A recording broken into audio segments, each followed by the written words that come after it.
Bonjour Macky Sall. Bonjour, Monsieur le Président de la République du Sénégal. Merci d'être notre invité ici. On est à Antananarive, c'est le 16e sommet de la francophonie après celui de Dakar. Vous diriez aujourd'hui, Monsieur le Président, que la feuille de route de Dakar est au cœur des enjeux? Absolument. Je voudrais d'abord féliciter TV5 par sa production, sa présence dans le monde francophone. Vous ne pouvez pas imaginer l'importance de votre chaîne lorsqu'on est en voyage dans un pays lointain, en Asie ou au Moyen-Orient. Alors le seul lien reste TV5 pour les francophones. Oui. Le 15e sommet de Dakar a été un sommet remarquable, avec un plan d'action très fort. Et je pense que Antananarivo, à travers le 16e sommet, va être celui de la confirmation. Et la feuille de route a été mise en branle après l'élection de Mme Michaëlle Jean, qui a été très dynamique dans la mise en œuvre de cette feuille de route. Je pense que nous sommes sur la bonne voie. Oui, c'est le développement partagé, c'est la lutte contre le réchauffement climatique, c'est finalement plus de solidarité dans l'espace francophone? Absolument, plus de solidarité, plus de diversité, mais aussi plus de partenariat. Puisque nous l'avons dit, la francophonie linguistique a été une phase importante. Ensuite, la francophonie des peuples. Aujourd'hui, nous devons aller vers la francophonie économique. Nous sommes un espace où la technologie est maîtrisée. Nous avons de grandes nations qui sont à la pointe du progrès. Nous avons des pays émergents qui veulent le développement. Et à travers le partenariat, nous pouvons bâtir une francophonie forte par le transfert de technologie, par le partage, mais aussi par l'investissement, le commerce et la croissance partagée. Oui, la jeunesse, Monsieur le Président, est au cœur et sera au cœur de la résolution finale. Quel est le message finalement du Président du Sénégal? Vous êtes le berceau de la francophonie, Monsieur le Président, finalement à cette jeunesse francophone. C'est un message d'espoir, un message aussi de confiance que nous voulons bâtir avec la jeunesse. D'abord, notre raison d'être, c'est de servir la jeunesse dans nos différents États.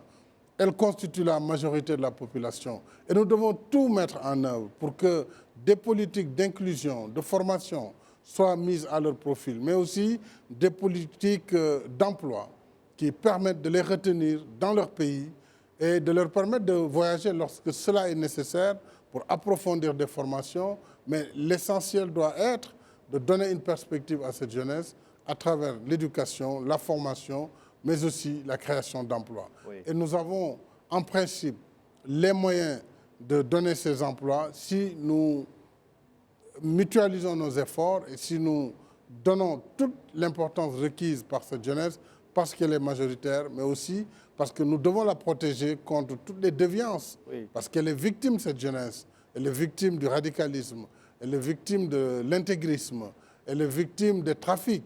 Et elle doit être protégée, elle doit être préservée. Oui, et je pense que nous devons tout mettre en œuvre pour que notre jeunesse soit confiante en son avenir. Mais Monsieur le Président, justement, c'est le défi. Vous parlez du terrorisme, on parle du réchauffement climatique avec ses conséquences en matière de réfugiés, en matière d'immigration. Ce sont des défis gigantesques aujourd'hui. Absolument, c'est des défis gigantesques. Tout le monde sait que les changements climatiques sont une réalité, particulièrement en Afrique où plus de 36 pays vivent directement les conséquences néfastes du dérèglement climatique, sans pour autant être à l'origine de ces dérèglements climatiques. C'est une profonde injustice d'ailleurs, on peut le dire. Il faut une justice climatique, nous l'avons dit. Il faut que l'accord de Paris qui a été obtenu de haute lutte soit respecté par toutes les nations, particulièrement les nations industrialisées, qui sont les pollueurs les plus importants. Il faut également que les engagements souscrits à Paris soient respectés pour préserver notre planète, mais surtout pour qu'en Afrique, les défis de la désertification, notamment le Sahara, les défis également de la protection du bassin du Congo, la forêt congolaise, mais aussi du bassin hydrologique du Congo qui alimente le lac Tchad, soient préservés, le défi également de la reforestation dans le Sahel, tel que le projet de la Grande Muraille Verte. Il nous faut, en un mot, une solidarité globale et une transition énergétique comme une transition écologique. Il faut que cet espace francophone soit fort pour parler notamment aux États-Unis, dont on voit que le nouveau président, on va dire, était plutôt un climato-sceptique. Ça vous inquiète, ça, Monsieur le Président? Oui, ça inquiète, mais en même temps, je pense que nous devons attendre qu'il prête serment, qu'il soit en fonction. En ce moment, nous pourrons véritablement savoir ce qu'il fera. Bon, vous savez, les propos de campagne peuvent être des propos utilisés pour gagner une élection. Maintenant, nous verrons, évidemment, nous tenons au respect de l'accord de Paris, nous tenons au respect de la préservation de la planète Terre. Et ça, quel que soit le pays, il est tenu de tenir compte de ce que le monde entier, le Conseil des Nations a décidé. Oui. Le président Hollande, le président Trump, une fois qu'il prendra fonction, sera dans cette direction. Oui. Le président Hollande a rappelé les impératifs de respect constitutionnel, d'élections libres, de démocratie en Afrique. Absolument. On a vu des présidents qui réformaient la Constitution dans l'espace francophone, on a vu des élections parfois contestées. Ça reste encore un problème à régler, ça? Oui, ça reste un problème. En même temps, moi j'aimerais inviter les uns et les autres à considérer que l'Afrique est dans une transition. C'est-à-dire qu'on ne peut pas mettre au même pied d'égalité des pays qui ont 100 ans de transition ou de tradition démocratique à des pays qui sont à des balbutiements. Toutefois, ce n'est pas une excuse. Mais nous devons amener les uns et les autres à évoluer dans cette perspective démocratique, dans le respect du choix des citoyens et dans la démocratie consolidée.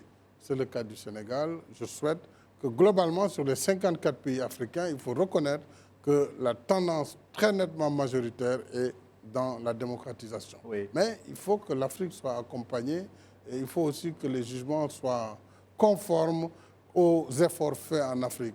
On ne doit pas seulement voir quelques aspects négatifs et oublier tout le reste. Je crois que l'Afrique, le continent, est sur la bonne voie et c'est ce qui est le plus important. Oui. On a entendu le Premier ministre canadien intervenir sur les droits des minorités, pour les femmes, le féminisme, pour les homosexuels. Comment on réagit en Afrique à ce discours du nouveau Premier ministre canadien?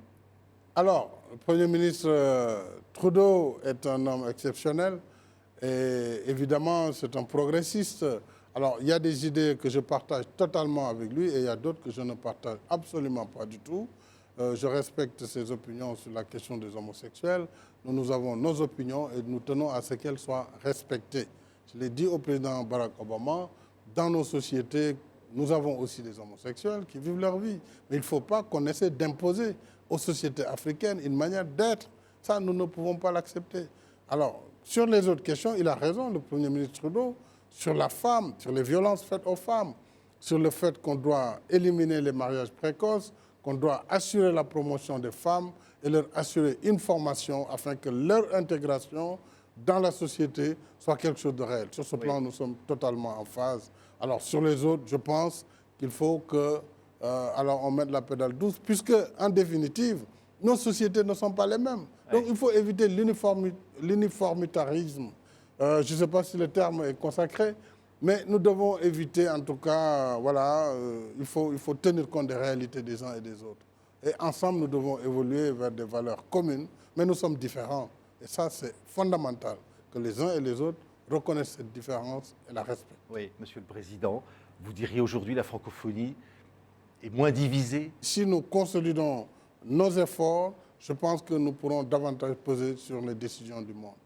Merci beaucoup, Monsieur le Président Macky Sall, président donc de la République du Sénégal à l'occasion de ce 16e sommet de la francophonie d'Antananarive ici à Madagascar. C'est moi Merci qui vous beaucoup, remercie. Monsieur le Président. Merci beaucoup.